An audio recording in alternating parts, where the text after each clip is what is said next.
Magandang araw sa inyo lahat. Narito kami dito sa Enyo, Manila at ang nga pala si Kian Anakta. Ako naman si Lance Ola at pupunta kami ngayon sa Kenkoy 95th Anniversary Comics Exhibit.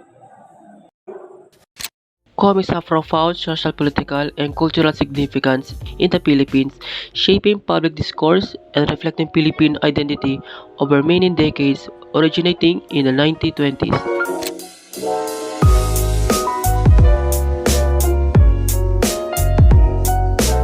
Sa aming pagpasok, unang bumungad ang bida ng exhibit na si Kenkoy.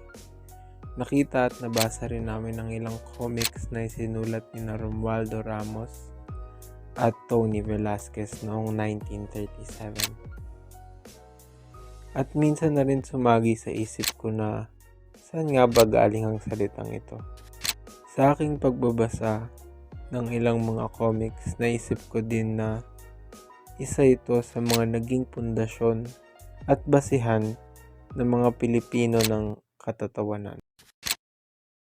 Isa ito sa mga naging pundasyon at basihan ng mga Pilipino ng katatawanan na naisalin sa iba't ibang henerasyon.